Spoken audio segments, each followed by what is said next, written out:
로마서 10장 12절부터 15절까지 보도록 하겠습니다. 로마서 10장 12절부터 15절까지입니다. 부자 되세요. 듣기 좋죠, 여러분? 부자 되세요. 유대인이나 헬라인이나 차별이 없음이라 한 분이신 주께서 모든 사람의 주가 되사 그를 부르는 모든 사람에게 부여하시도다. 누구든지 주의 이름을 부르는 자는 구원을 받으리라. 그런즉 그들이 믿지 아니하는 일을 어찌 부르리요? 듣지도 못한 일을 어찌 믿으리요? 전파하는 자가 없이 어찌 들으리요? 보내심을 받지 아니하였으면 어찌 전파하리요? 기록된 바 아름답도다. 좋은 소식을 전하는 자들의 발휘함과 같으니라. 네. 오늘 제목이 이야기하는 바가 무엇인지를 한번 잘 들어보세요. 당연히 여러분들이 생각하는 그런 부자됨은 아니겠죠. 성경에서 이야기하는 부유함이라는 것, 우리가 생각하는 재물이 많거나 아니면 자식이 많은 정도에 위치한 그런 유물적 부유함이 아닙니다. 물론 그런 것들이 포함이 안 된다라는 건 아니지만 성경이 이야기하는 부유함이란 나라는 그 텅 빔의 그 자리에 예수가 가득 채워지는 걸 부유라고 하는 거죠. 우리는 원래 마음이 가난한 자들이었죠. 그렇죠? 그 가난한 마음이라는 건 내가 죄인 중에 괴수라는 그 사실을 인정하는 걸 말하는 것입니다. 그게 바로 진짜 가난한 자의 고백이잖아요. 우리에 있어서. 그런데 그 고백을 하는 자의 그 가난함을 예수가 가지고 가시는 거예요. 그리고 그 자리에 하나님께서 예수님의 그 부유를 부으시는 거죠. 그게 바로 하나님 나라의 원리란 말입니다. 그래서 예수님이 부유하신 자로 가난하게 되시고 가난한 우리가 예수님으로 인하여 부유한 자가 되는 거예요. 부유한 그 예수를 어떻게 내 안에 가지게 되기 때문에 그게 바로 오늘 본문의 결론인 것입니다. 그러면 성도의 부유함과 반대가 되는 이 세상이 추구하는 부유함이라는 것 뭘 말하는 걸까요?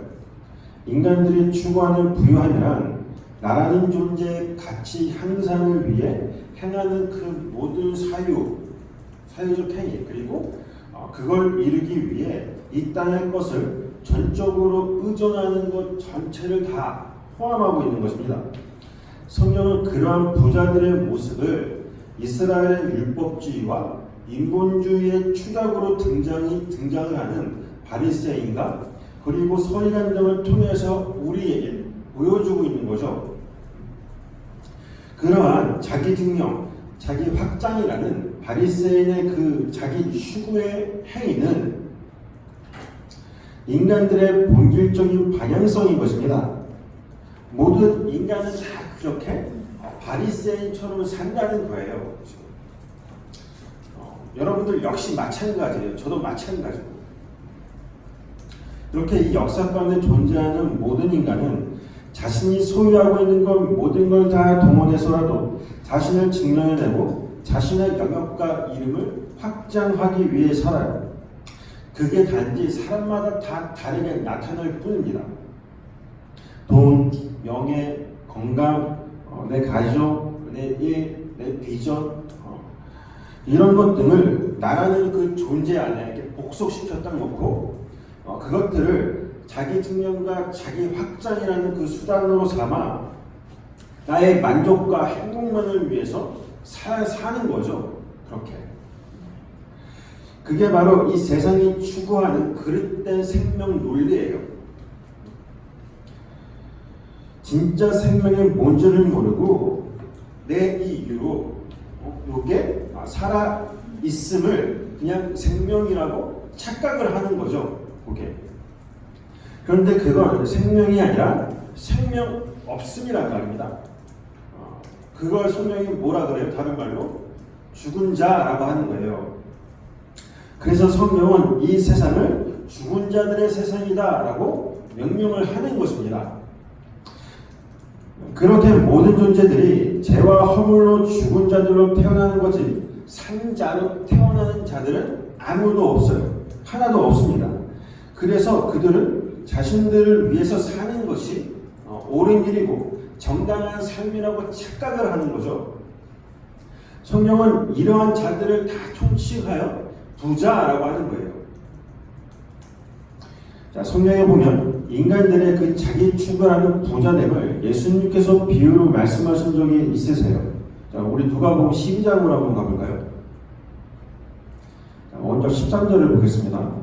무리 중에 한 사람이 이르되 선생님 내 형을 명하여 유산을 나와 나누게 하소서 하니 어떤 사람이 예수님이 그 설교하시는 중에 갑자기 불쑥 찾아와서 한 가지 부탁을 해요. 그 부탁이 자신의 형에게 유산을 규례에 맞게 자신에게 나눠주라고 말해달라는 거죠. 신명기 21장과 민수기 27장에 보면 상속에 관한 규례가 명시가 되어 있지만 예수님 앞에서 자신의 억울함을 토로하는 이 사람은 아마 그 율법의 규례대로 올바른 유산 분배를 형으로부터 받지 못한 것 같아요. 당시의 율법사나 랍비들은 유대인들의 여러 율법에 관한 문제들을 상담해줬기 때문에 이 사람은 예수님을 그저 율법사나 아니면 랍비 정도로 생각을 했다라는 거죠. 그런데 이 사람이 예수님께 부탁을 할 때 예수님께서 어떤 설교를 말씀하고 계셨냐는 것입니다. 바로 이 세상의 실체가 본질을 올바로 깨달아 거기에 너의 생명을 담아두지 말라였어요. 앞에 보면 자, 우리 누가복음 12장 1절 한번 보세요. 그동안에 무리 수만 명이 모여 서로 밟힐 만큼 되었더니 예수께서 먼저 제자들에게 말씀하여 이르시되 바리새인들의 누룩 곧 외식을 주의하라. 감추인 것이 드러나지 않을 것이 없고 숨긴 것이 알려지지 않을 것이 없나니 이러므로 너희가 어두운 데서 말한 모든 것이 광명한 데서 들리고 너희가 골방에서 귀에 대고 말한 것이 지붕 위에 전파되리라. 자, 예수님께서 바리새인들의 그 외식을 주의하라라고 말씀하시면서 감추인 것이 드러나지 않을 것이 없고 숨긴 것이 알려지지 않을 것이 없다라고 말씀을 하세요. 자, 여기서 말하는 감추이고 숨겨진 것은 뭘 말하는 거죠? 바로 예수 그리스도라는 진리를 이야기하는 거예요. 그러니까 그 진리는 반드시 드러나야 된다라는 거죠. 그러면 어디서 그 진리가 드러나야 된다라고 말씀하고 계세요? 바로 어두운 골방에서 드러나야 한다고 지금 말씀하고 계시죠. 3절을 보시면 골방이 나와요. 이 골방이라는 단어 타메이오는 작은 방이나 어떤 밀폐된 공간을 이야기하는 게 아니라 바로 제사장들이 놋제단이나 물두멍 그리고 7 등대, 진설병, 분향단 같은 성소에서 쓰는 기명 등을 준비하는 방을 이야기하는 거예요. 그 성전에 있는 방이거든요. 그게 에스겔서 41장과 42장에 보면 나온단 말입니다. 거기 나오는 골방이에요. 그 골방에서 제사장들은 성전에서 제사 때 사용된 향이라든가 떡상의 떡 그리고 물, 등대의 기름 등을 준비를 했어요. 이런 것들을 누가 제조를 해요? 제사장이 제조를 하죠. 제사장들이 골방에서 준비를 하는 거죠. 그래서 이 타메이온이라는 이 단어가 조제실이라는 의미를 담고 있는 단어예요. 그런데 향단이라든지 등대나 떡상 그리고 물두멍 이런 것들은 모두 뭘 가리키는 거예요, 여러분들? 아니, 성전 전체가 다 뭘 상징하고 있죠? 바로 예수 그리스도를 상징하고 있잖아요. 예수 그리스도를 모형으로 보여주는 것들이란 말입니다. 그런 것들이 다. 그렇게 성전에 있는 것들은 모두 예수라는 진리를 가리키고 있음에도 불구하고 제사장들은 그것이 담고 있는 내용이 어떤 것인지에 대해서 전혀 관심이 없고 그저 자신들의 그 율법적 종교 행위만을 중시했어요. 왜 그런 거예요? 그것들을 열심히 지켜내므로 해서 내가 그것들을 잘 지켜내므로 해서 자기를 증명하고 확장시킬 수 있었기 때문인 거예요. 그들에게 있어 그건 그들의 가치를 높이는 훌륭한 도구였단 말입니다. 전부. 그리고 그것으로 자신들의 선함과 구원의 확증시켜 나갔어요. 그러니까 너희들이 골반 안에서 그 진리를 보지 못하고 그냥 그렇게 나타난 것들로만 그리고 그걸 자신의 가치 향상을 위해서 행해버리면 그걸 성경은 외식이라고 하는 거예요. 외식이라는 건 여러분들이 아는 것처럼 그냥 남들에게 좋은 평가를 받기 위해 고상한 척을 하거나 아니면 남들에게 잘 보이기 위해서 괜찮은 척 하는 걸 말하는 게 아니에요. 물론 그런 것들이 성경에서 말하는 그 외식의 한 증상이기는 해요. 하지만 그것이 본질적인 외식이라는 게 아니라는 것입니다. 그렇게 이 땅에 눈에 보이는 성전이 담고 있던 그 진리가 지붕 위, 그러니까 보이는 성전 위에 선포된다는 거예요. 지금 그건 그전까지 실체를 숨기고 있던 진리와 제가 그 보이는 성전이 이렇게 무너짐으로 말미암아 밖으로 확 드러나는 걸 이야기하는 거예요. 그건 눈에 보이는 첫 번째 성전이 부수어지는 것이기도 하지만 첫 번째 성전이 담고 있는 그 예수라는 그 두 번째 성전도 함께 파괴되어지는 걸 말하기도 하는 거죠. 그래야 세 번째 성전, 곧 성령이 찾아와 진짜 내 안에 참 성전이 세워지게 되는 거잖아요.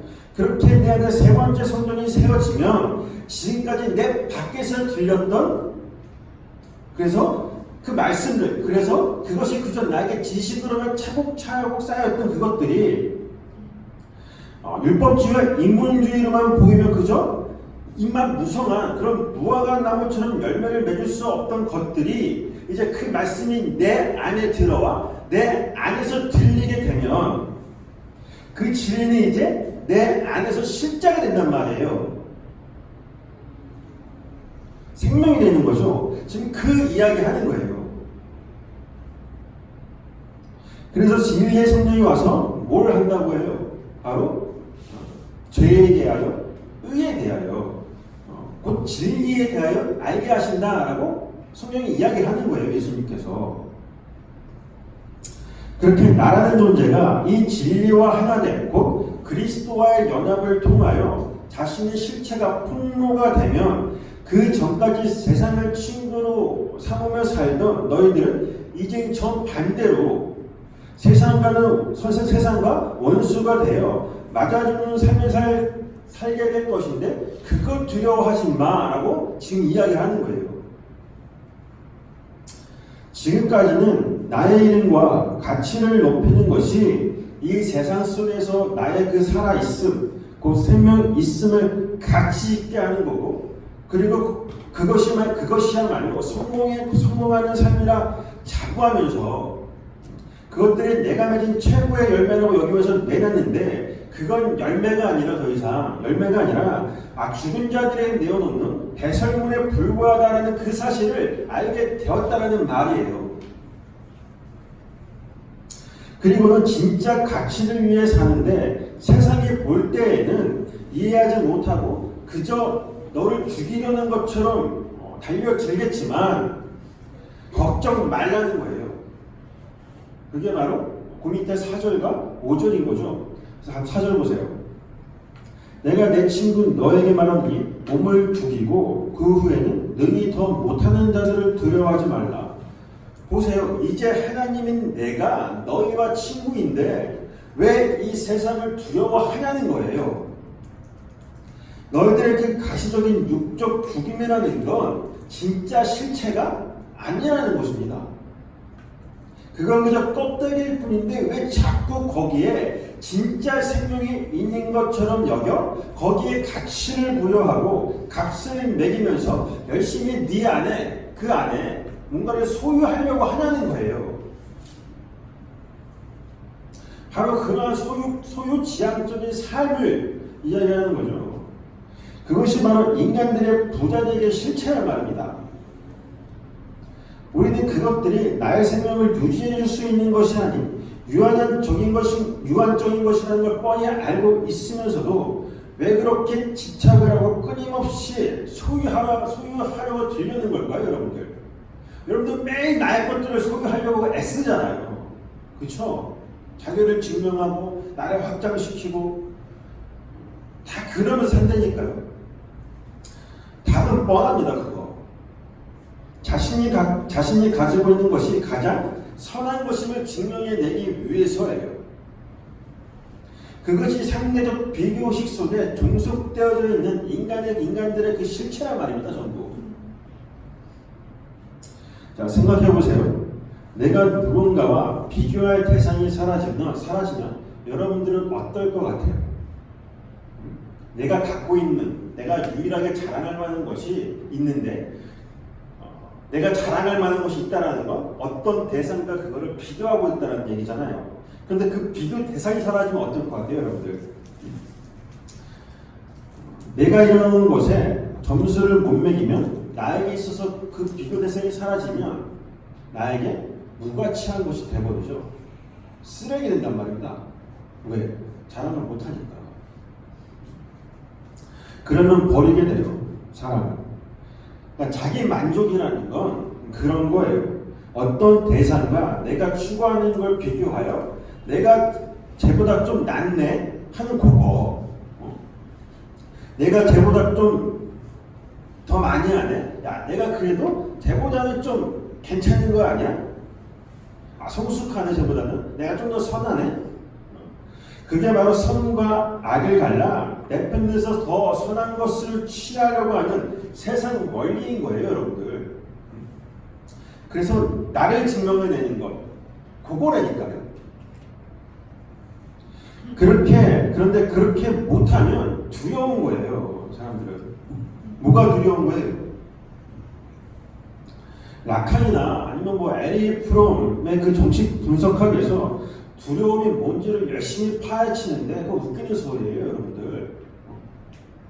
되게 막 분석하고 그게 뭔지를 밝혀내려고 애쓰잖아요, 철학가들이. 그냥 그거 뭔지 아세요, 여러분들? 쪽팔려서 그래요. 그냥 내가 쪽팔린 게 두려운 거죠. 뭐 대단한 게 아니에요. 사람은 그걸로 사람을 죽이거나 자신의 목을 매기까지 하잖아요. 내 자존심이 상하면 그걸로 남을 죽여버리거나 아니면 뛰어든다니까요. 그게 바로 인간의 그 두려움의 실체예요. 바로 나에 대한 집착. 그거란 말입니다. 5절 보세요. 마땅히 두려워할 자를 내가 너에게 보이리니 곧 죽인 후에 또한 지옥에 던져놓는 권세 있는 그를 두려워하라. 내가 참으로 너에게 이르노니 그를 두려워하라. 너희들이 진짜 두려워해야 하는 건 뭐냐면 네가 아니라 네 쪽팔리고 네 자존심 상하고 네 가치가 사라지고 네가 너를 증명하는 것들이 사라지는 게 아니라 하늘의 권세 곧 진짜 선과 악을 갈라내시는 그 진리, 그 하나님을 두려워하라는 거예요, 지금. 여기서 말하는 두려움, 이 포베어라는 건 뭐냐면 여러분들이 내가 지옥 갈까봐 두려워 발발 떠는 그런 두려움을 말하는 게 아니라 굴림과 굴종 그리고 지배와 피지배 간의 관계에서의 그런 두려움이 아니라 내 생명은 나에게 있는 것이 아니라 하나님에게 있음을 처절하게 깨닫고 거기서 끊어지면 이게 정말 죽는 거구나를 알게 되는 그 관계적 두려움을 이야기하는 거예요. 그걸 성경이 다른 말로 경외함이라고도 하는 것입니다. 잠언 1장에 보면 여호와를 경외하는 것이 지식의 근본이다 라고 하죠. 거기서 경외하다라는 히브리어가 이르아라는 단어인데요. 그 단어가 처음 등장하는 것이 바로 창세기 3장 10절에서 아담이 뭐라 그래요? 내가 벗었으므로 두려워하나이다, 두려워하여 숨었나이다 라고 하죠. 거기서 두려워하다라는 단어와 똑같은 단어예요. 바로 그 아담의 두려움, 그 생명과의 그 단절됨, 그걸 이야기하는 거니까 성경이 말하는 두려움과 경외함이라는 것. 그러니까 하나님을 떠나서는 자신을 결코 살 수 있는 존재가 아님을 처절하게 깨닫는 그 인식적인 암, 그걸 말하는 거예요. 그 자리가 피조물에 있어야 하는 자리이고 그것이 하나님을 알게 되는 지식의 근본임을 잠언 기자가 이야기하는 것입니다. 그러니까 예수님은 지금 너희들은 뭐가 두려워서 진짜 그 두려움의 실체가 뭔지를 모르고 왜 자꾸 그 세상만을 의지하고 뭐가 하셔서 그렇게 이 세상의 힘대만을 추구하며 붙드냐는 거예요. 걱정 말라는 것입니다. 그런 것들이 너의 생명을 앗아가는 것도 아니고 너의 자존심을 극값 꺾으며 상해하는 게 아무것도 아니라는 거예요. 지금 너의 진짜 생명은 하늘에 있다는 거죠. 그걸 예수님께서 6절에 참새 5마리가 두 아사리온에 팔려나가지 않냐라며 참새를 들어서 이제 설명을 하시는 거예요. 자, 6절 7절 한번 보세요. 참새 5마리가 두 아사리온에 팔리는 것이 아니냐. 그러나 하나님 앞에는 그 하나도 잊어버리신 바 되지 아니하는도다. 너희에게는 심지어 머리털까지도 다 세신 바 되었나니 두려워하지 말라. 너희는 많은 참새보다 더 귀하니라. 이건 단순히 참새보다 너희가 더 귀한 존재들이다가 아니에요. 그런 말이 아니라 너희는 그렇게 참새와 같이 이 세상에 팔려나가는 존재로 이 현실 속에서는 가장 가치 없는 자, 가장 무력한 존재로 평가를 받게 되겠지만 하나님은 아니라는 거예요. 지금 이 율법주의 세상 부자들만을 추구하며 자신의 가치를 부여하는 평가하는 전혀 상관없이 당신의 백성들은 반드시 잊어버린 바 되지 않고 하나도 남김없이 찾아내신다는 거예요.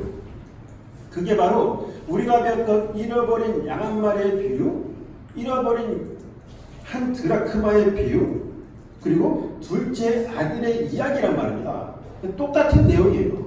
바로 창세전 하나님의 언약, 곧 은혜의 완료성을 이야기하는 거예요. 지금 그래서 7절에 이미 너의 머리털까지도 다 세신 바 되었다라고 완료형으로 표현을 하시는 거예요.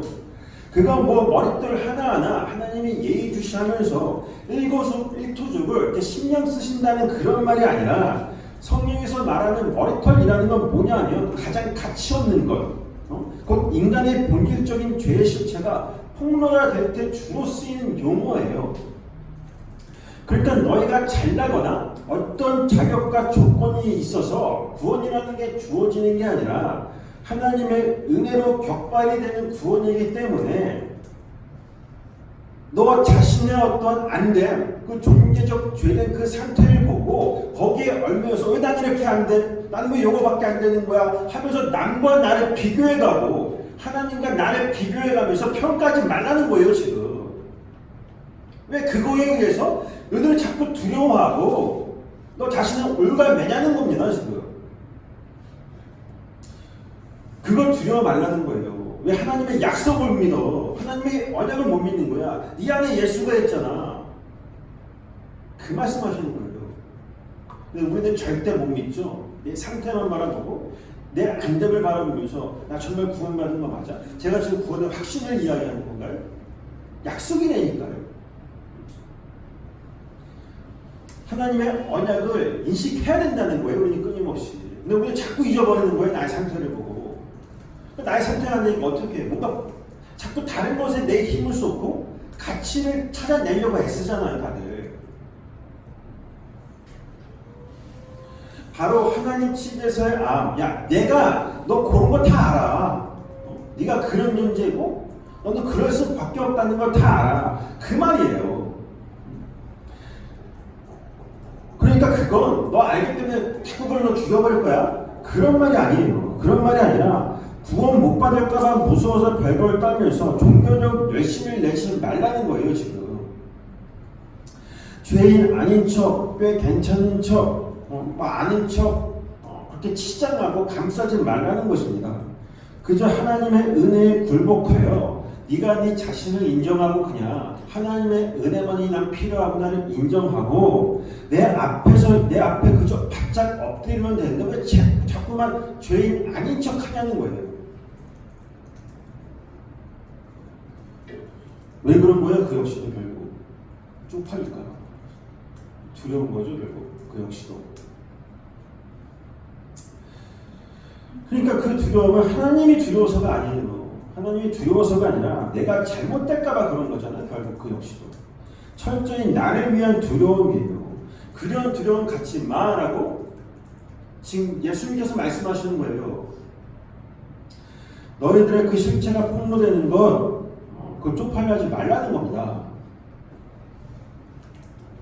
그 이유를 예수님은 뭐라고 말씀하세요? 너희는 많은 참새보다 귀하기 때문이다 라고 말씀을 하세요.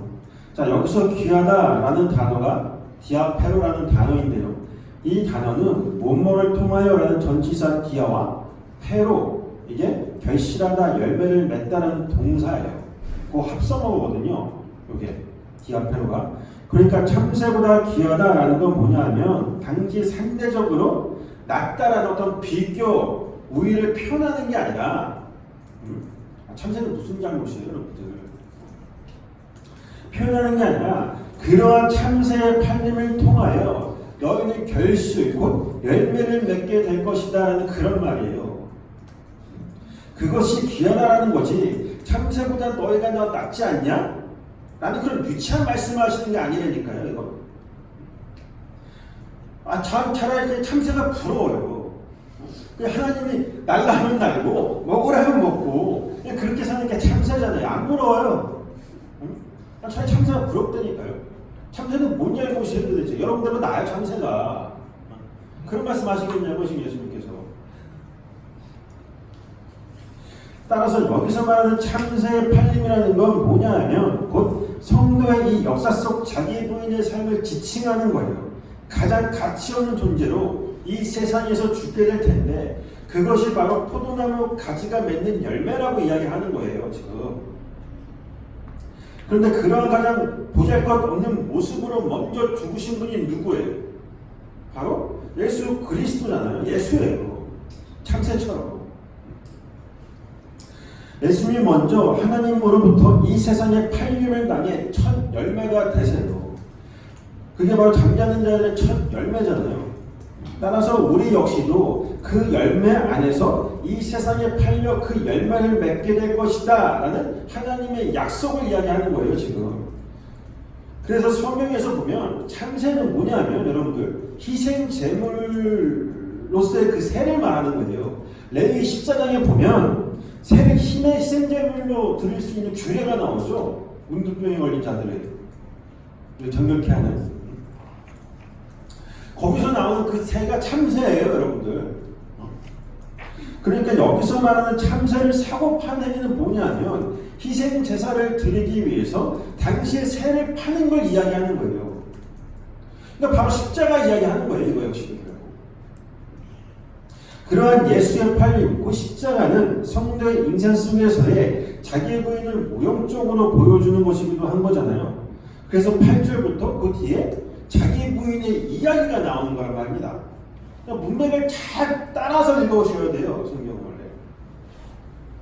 반드시 너희를 그 자리로 이끌어 가시겠다라는 하나님의 언약, 약속인 거예요. 지금. 그게 바로 8절부터 12절까지의 내용인 거죠. 그래서 11절에 보면 예수님께서 염려하지 마라고 말씀을 하시는 거예요.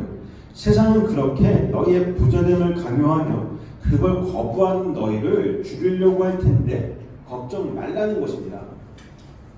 그건 죽은 자들의 세상이기 때문에 생명이 있는 너희들에게 그 어떤 행사도 가지 못해. 그래서 그거에 너무 그렇게 너희들이 이거 나 죽는 거 아니야? 이러다 나 지금 끝장나는 거 아니야? 그런 거에 너무 연연히 하지 말라는 거예요. 아무도 못 건드린다. 그런 말이에요. 연연하지 말라는 거예요. 그건 근데 아무도 못 건드려. 너희들 그렇게 내가 보호해 줄 거야. 이런 말이 아니에요. 그게 아니라 네 안에 있는 그 생명, 그 생명은 절대 이 세상 빼지 못한다라는 걸 이야기하는 거잖아요. 그게 로마서 8장의 논지였잖아요. 우리가 배웠던. 그러니까 이 세상의 것을 의지하지 말고 이 세상의 힘의 원리에 굴복하지 말고 모든 것의 주체가 되시는 하나님만 의지하라는 것입니다. 이런 설교를 하는 중에 그 어떤 사람이 딱 나타나서 불쑥 나타나서 예수님께 부탁을 하는 이 장면이 등장을 하고 예수님께서 그 사람에게 이제 비유를 말씀을 하시는 거예요. 그러니까 그 사람은 이 세상을 의지하는 자로 그리고 자신의 유익을 위해서라면 그 진리마저도 그 예수마저도 자신의 도구로 이용해 먹는 인간의 그 실체를 드러내는 자로 이렇게 등장을 하는 거예요 지금. 그러니까 꼭 외식하는 바리새인들의 모습과 같은 거죠. 그 이야기하는 거예요. 그걸 보여주기 위해서 성경이. 그게 곧 인간들의 부자되면 실체인 거예요. 자, 한번 14절 한번 볼까요? 자, 이르시되 이 사람아 누가 나를 너희의 재판장이나 물건 나누는 자로 세웠느냐 하시고 보세요. 너는 그저 나를 재판장이나 너의 유익을 챙겨다 주는 선생으로 보고 있냐는 거예요. 예수님이 누구신지에 대해서는 전혀 관심이 없고 그저 내가 원하는 바, 목적한 바를 달성하기 위한 하나님을 그냥 필요 조건 정도로 여겨버린다는 것입니다. 이게 15절 그들에게 이르시되 삼가 모든 탐심을 물리치다. 자, 그것이 바로 인간의 탐심이다라고 이야기를 하는 거예요. 거기에 모여있는 모든 자들에게 진짜 이 사람을 쪽팔리게 만드는 거죠. 봐라, 이게 탐심이라니까. 나는 그렇게 너희들이 율법사나 랍비 정도로 너희의 그 유익을 챙겨주는 자를 여기고 있는데 나 그런 존재 아니야. 그 말씀하시는 거예요. 그렇게 니들이 날 여기고 있다면 그게 진짜 탐심이 난다. 그 말씀하고 계시는 거예요. 근데 이놈의 교회가 계속 그러고 있죠.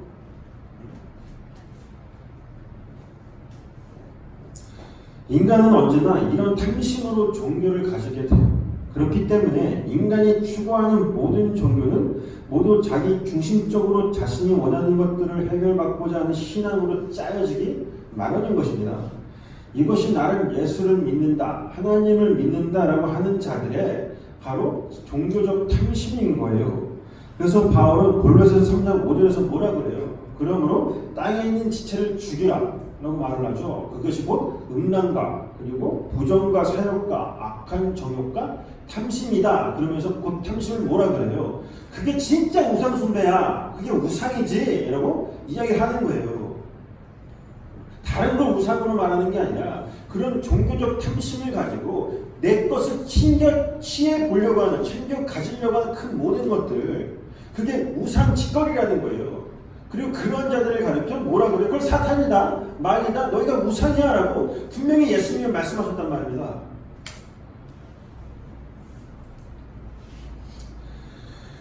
그렇게 성경에서 말하는 탐심이라는 건 나에게 주어진 것들을 도구로 하여 나의 가치나 나의 유익, 나의 행복만을 챙겨 가지기 위한 그 부자되는 모든 시도를 이야기하는 거예요.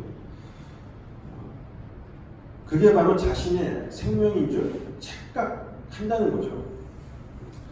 그런데 예수님은 그거 착각하지 말라는 거예요.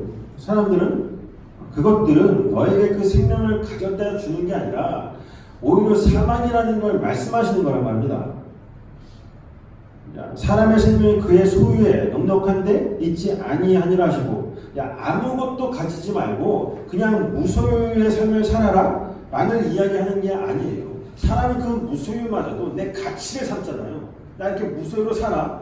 나 한번 본받아 봐. 나 이렇게 하나님 믿으면서 내 거 다 팔았어. 이게 진짜 판 거예요. 무소유가 가장 큰 재산이에요, 그에게. 그러니까 그런 것들을 이야기하면 안 돼요, 성경에서. 그런 이야기 아니에요. 여러분도 그냥 열심히 많이 버시면 돼요. 그리고 뭐 헌금도 많이 하고 그냥 여러분들 그냥 좋은 데 많이 쓰시면 돼요. 그런데 그것들이 여러분들의 그런 가치를 향상시켜 주거나 나의 구원의 보탬이 된다라고 여기지 말라는 거예요. 야, 그렇다고 제가 이렇게 말했다고 해서 그래? 그거 이제 열심히 벌면 되겠네. 나를 위해서 쓰면 되겠네. 악착같이 모아야지. 그런 생각도 하지 마세요, 여러분들. 그런 거에 어떤 집착하라는 말이 아니란 말입니다. 나에게 주어지는 그 모든 것들이 강한 것인 줄 알기에 그냥 거기에 만족하면 되는 거예요. 있어도 그만, 그냥 없어도 그만이라니까요. 그 모든 것들은 결국 하나님께서 나에게 뭔가를 설명해 주시기 위해서 주시는 거였구나를 아는 거지, 나 잘 먹고 잘 살려고 주시는 게 아니란 말입니다. 그것들을 통해 진짜 생명은 예수 안에 있는 것이지, 이렇게 내 눈에 나타난 것들을, 보이게 나타난 것들이 아니라는 걸 알라는 거예요. 그런데 그걸 모르고 그게 전부인 줄 알고 착각하고 있는 사람들에게 예수님께서 비유로 이제 그 부자의 이야기를 꺼내시는 거예요. 이제 16절 보세요. 또 비유로 그들에게 말하여 이르시되 한 부자가 그 밭에 소출이 풍성하며 심중에 생각하이르되 내가 곡식 쌓아둘 곳이 없으니 어찌할까 하고, 또 이르되 내가 이렇게 하리라. 내 곡간을 더 크게 짓고 내 모든 곡식과 물건을 거기에 쌓아두리라. 또 내가 내 영혼에게 이르되 영혼아, 여러 해 쓸 물건을 많이 쌓아 두었으니 편안히 쉬고 먹고 마시고 즐거워하자 하리라 하되, 한 부자가 밭에 소출이 많아지자 곡간을 헐고 더 크게 지어 모든 곡식과 물건을 쌓아두기 위해 행복한 고민을 하고 있죠. 이게 뭘 그렇게 큰 잘못일까요, 여러분들? 여러분들의 청약 촉축을 들어놓고 결혼을 위해서 돈을 모으는 게 죄입니까? 그럼 저도 죄인이고, 저도 죄를 열심히 짓는 거고, 여러분들 열심히 죄 짓는 거예요. 그게 하나님을 신뢰하지 못하는 겁니까, 여러분들? 아니잖아요. 지금 예수님은 그런 걸 말씀하시는 게 아니에요. 유치한 거. 예수님께서 지금 지적하시는 건 뭐냐면, 인간들이 차곡차곡 쌓아놓아 그것이 자신에게, 그것들이 나에게 참 평안과 행복, 그리고 불안함을 떨쳐낼 수 있다라고 여기는 걸 지적해내시는 거예요. 그게 자신의 생명이라고 착각하는 거잖아요, 여러분들. 나는 아니라고 하지 마세요. 모든 인간은 다 그래요, 100%. 그래서 내가 원하는 것, 내가 되고 싶은 것, 내가 가지고 싶은 것들이 이루어지면 여러분들 그렇게 기뻐하는 거예요. 안 기뻐요, 여러분들? 기쁘잖아요, 솔직히. 내가 원하는 거, 내가 갖고 싶고, 내가 먹고 싶고, 내가 되고 싶은 거 되면 기쁘다니까요, 사람은. 그런데 그런 것들이 안 이루어지면 여러분들 어때요? 슬프죠? 세상 다 잃은 것 사람처럼 여러분들이 힘들어 하잖아요. 그런 반응들이 그것들에게 나에게 생명이라고 여긴다는 그 증거인 거예요, 여러분들. 20절 보세요. 하나님은 이르시되 어리석은 자여, 오늘 밤에 내 영혼을 도로 찾으리니 그러면 내 준비한 것이 누구 것이 되겠느냐 하셨으니, 다 그렇게 우리는 그냥 어리석은 자일 뿐이라는 거예요. 항상 보이는 것에 집착을 하고 거기에 내 마음과 정성을 쏟아가면서 그게 나의 생명이라고, 나는 아니라고 하는데, 나는 아니라고 그건 나도 속이는 거라니까요. 거기 아니라고 하지, 거기에 생명과 정성을 쏟고 요거를 내 것으로 만들기 위한 노력들을 가해요, 인간들은. 거기에 진짜 생명이 있는 거라니까요. 그게 진짜 가치가 없으면 여러분들 왜 그러겠냐고, 거기에. 아니에요. 눈에 보이는 것들이 전부인 줄 알고 그것을 소유하기 위해 최선을 다해 살아요. 그런데 그렇게 네가 열심을 내어 얻어낸 것들이 네가 죽으면 누구께 되겠냐고 좀 물어보시는 거예요. 여러분들이 죽으면 여러분들이 모아둔 것들 있죠? 청약저축, 뭐 여러 가지들, 집 살려고 준비한 것들, 아니면 뭐 결혼하려고 지금 그냥 모아둔 것들을, 이런 말 하면 안 되는데, 안 남았는데, 그런 것들이 있는데 여러분이 죽으면 그건 누구의 소유가 돼요, 여러분들? 누구께 돼요? 누구께 되기? 아무것도 아닌 게 돼요. 그건 곧장 나에게 있어서 쓰레기 된다니까요. 나하고 전혀 상관없는 것들이 돼요. 그게 쓰레기지 뭐겠냐고요, 여러분들. 이건 지금 예수님이 부자 되면 안 된다라고 협박을 하시는 게 아니라, 너희들이 추구하는 거기에는 너희의 생명이 없다라는 걸 이야기하고 계시는 거예요. 거기에 진짜 가치가 있는 게 아니라 내 안에 있는 그 생명이 진짜 가치가 있는 건데 왜 거기서 자꾸만 보이는 어떤 것들 안에서 평안과 행복, 만족만을 찾아. 그거 아니니까? 라고 말씀을 하시는 거란 말입니다. 그렇게 자기를 위하여 재물을 쌓아두는 자들은 하나님에 대하여 부여하지 못한 자라고 이야기하는 거예요. 말씀하시는 거예요, 이제. 그것이 너희를 살찌워 주는 부유인 줄 알지만 그건 부유함이 아니라 오히려 진짜 가난이다 라는 걸 말씀하고 계시는 거죠. 그러면 하나님께 대하여 부유하다라는 건 뭐예요? 이 구절의 병영 구절이 마태복음에 나오죠. 자, 마태복음 6장 19절 보세요. 자, 너희를 위하여 보물을 땅에 쌓아두지 말라. 거기는 좀과 동록이 해하며 도둑이 구멍을 뚫고 도둑질하느니라. 오직 너희를 위하여 보물을 하늘에 쌓아두라. 거기는 좀이나 동록이 해하지 못하며 도둑이 구멍을 뚫지도 못하고 도둑질도 못하느니라. 내 보물이 있는 그곳에는 내 마음도 있느니라. 헌금 많이 하면 하늘에 쌓인다는 얘기일까요? 보물이. 우리 그렇게 배웠잖아요. 저 어렸을 때 헌금 꾸준히 하면 하늘나라에 네가 앞으로 죽으면 살 집이 벽돌 살 그 집에 그 벽돌들이 하나둘 나중에 쌓게 되어서 헌금 열심히 하면 나중에 이제 너 갈 때 맨션 하나 있을 거야. 또 그렇게 협박당했거든요. 제가. 왜 그런 거예요? 내 집 만들기 위해서 그런 거죠. 저 역시가. 이게 지금 그런 이야기를 하는 거냐고요, 여러분들.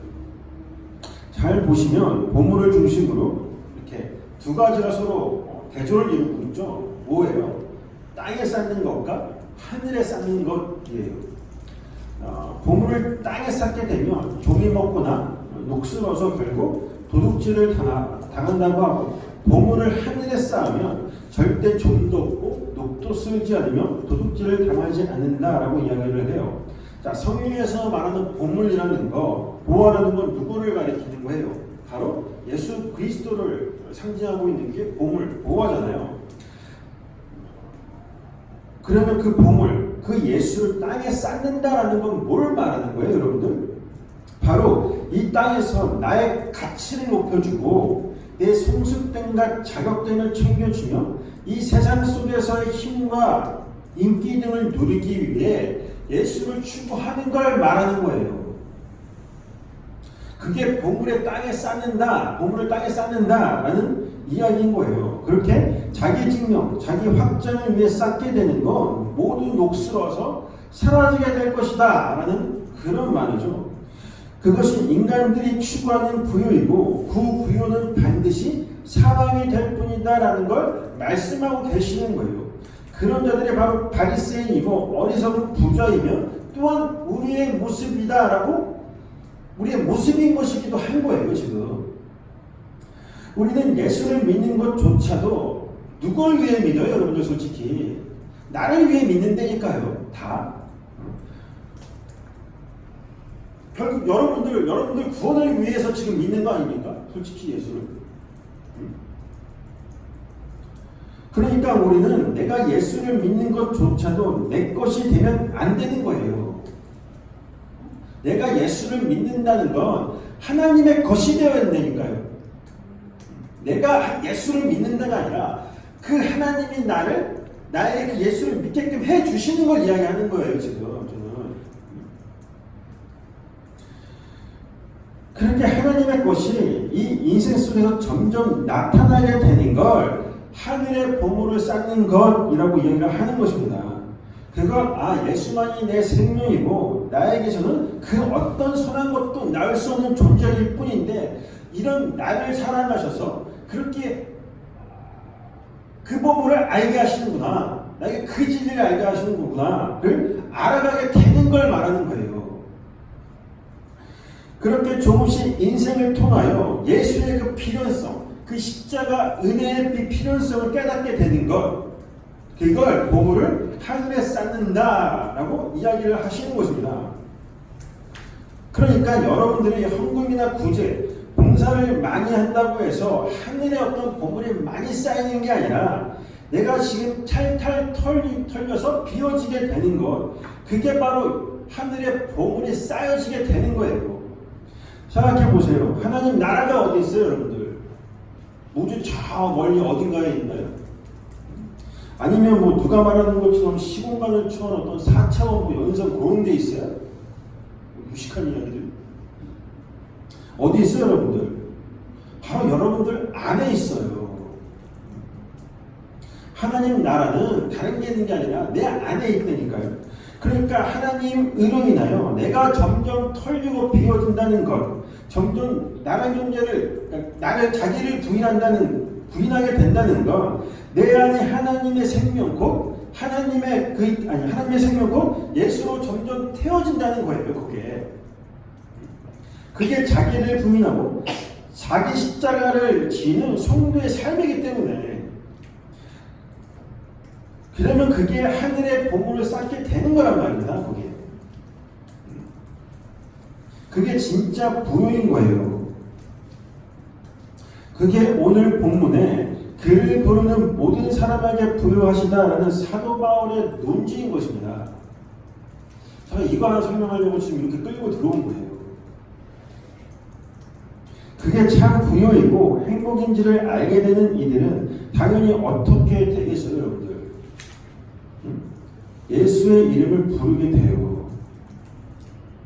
예수의 이름을 부른다는 건 나의 이름을 높이고 부르며 이 세상의 불만을 축적하여 그것이 나의 생명을 유지해 준다고 여기는 그 나를 죽여내는 거란 말입니다. 그 나를 죽여 내 안에 예수라는 진짜 부요를 채워 넣으신다는 하나님의 약속을 말하는 거예요. 그러면 예수라는 부요가 채워지는 성도의 이 현실은 어떨까요, 여러분들? 마냥 기쁘기만 할까요? 안타깝게도 여러분이 생각하는 기쁨의 삶은 아니라고 성경은 분명히 이야기를 하고 있어요. 오히려 그 기쁨이라는 건 잠시고 환난과 궁핍, 목배임으로 점철이 된다라고 말을 해요. 듣기 싫죠, 여러분들? 우리 계시록 2장 8절 보세요. 서만을 위해 사자에게 편지하라. 처음이며 마지막이요 죽었다가 살아나시니가 이르시되 내가 내 환난과 궁핍을 알거니와 실상은 내가 부유한 자니라. 부유한 자의 현실은 환난과 궁핍이라는 거예요. 그런데 그게 너희들의 부유다라고 얘기를 하는 거죠. 그러니까 너무 실망하지 말라는 거예요. 그게 네 안에 예수라는 복을 채워 넣으시기 위한 하나의 방편이라는 거예요, 지금. 자칭 유대인이라는 자들의 비방과 알거니와 실상은 유대인이 아니요 사단의 회당이라. 너는 장차 받을 고난을 두려워하지 말라. 분명 고난이 있다라는 거죠.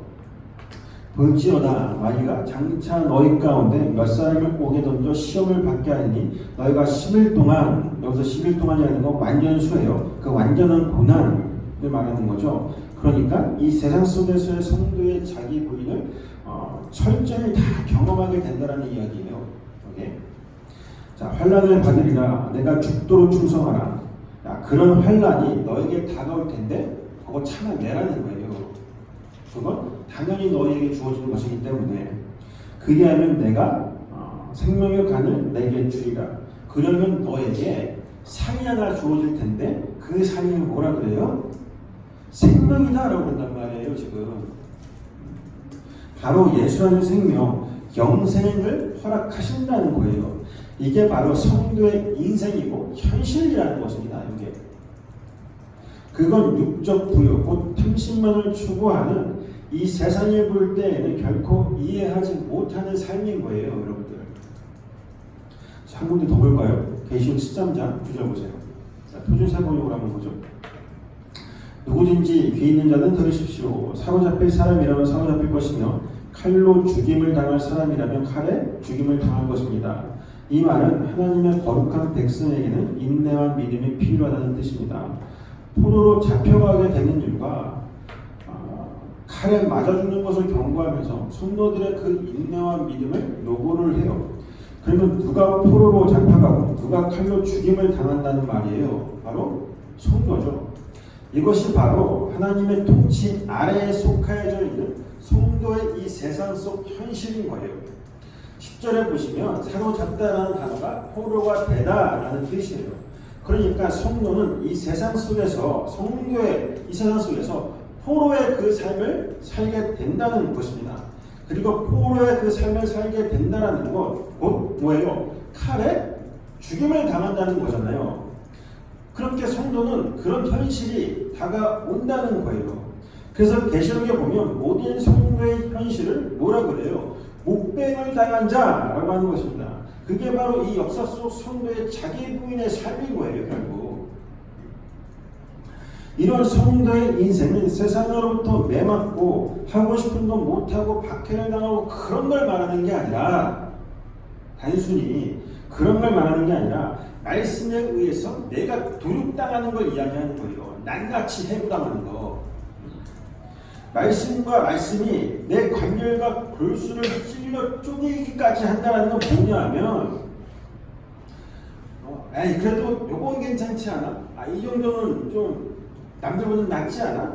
뭐 그런 게 아니라 나에게 어디 하나 선한 곳이 없다라는 그저 죄뿐임을 선언하는 거예요. 그 말은 나에게 무슨 말이에요? 나에게 사형 선고가 내려졌다는 말이기도 한 거예요. 그건 로마서 1장 29절 보세요.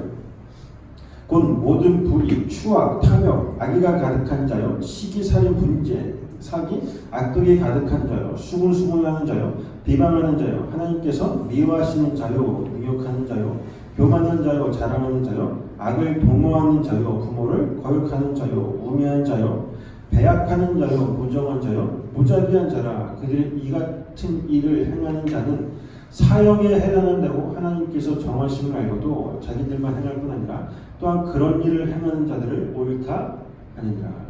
보세요. 성경은 죄 많고 적음 그리고 경중을 떠나 다 사형이라고 이야기하고 있어요. 우리는 그렇게 다 사형 선고를 언도받은 사형수라는 것입니다. 그걸 인식한 성도에게 있어서 이 역사와 인생이라는 건 어떨 것 같냐고요? 어떨 것 같아요, 여러분들? 뭘 것 같아요? 여기서 내가 열심히 쌓고 내 소유를 삼는 것들 아무것도 아니게 돼요. 사형 선고 받았다면서요. 그건 내가 죽었다라면서요. 아무것도 아니게 되는 것입니다. 이미 나라는 존재는 죽은 자이기 때문에, 그걸 인식하기 때문에. 보세요. 사형수가 뭘 그렇게 부자가 되고 싶겠냐고, 여러분들. 100억 있으면 뭐 하겠어요? 그걸 죽는데. 의리한 집 한 채 준다고 하면 그거 받겠냐고요, 사형수가. 살 수도 없는 그 집을. 거기에 집착하겠어요? 원룸에 집착하고. 누구 이야기하는 거 아닙니다, 여러분들.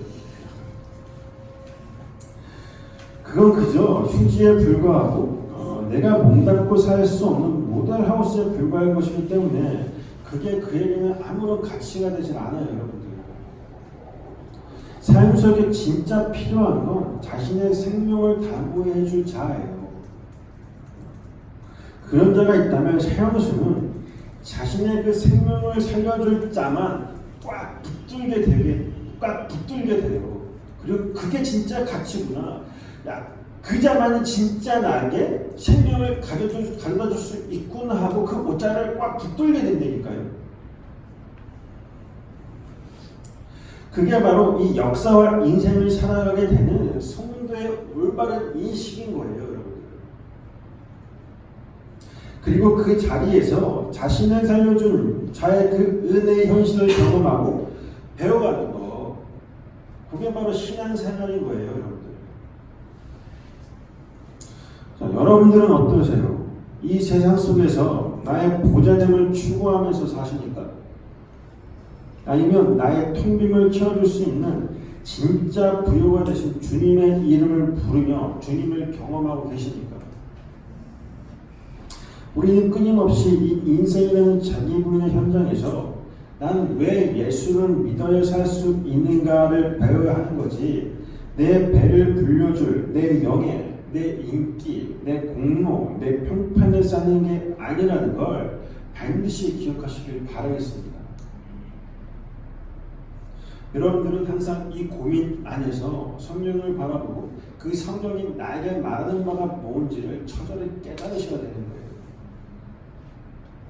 항상 그렇게 그 안에서 하나님의 은혜, 그리스도를 발견하시길 바라겠습니다. 기도하시겠습니다.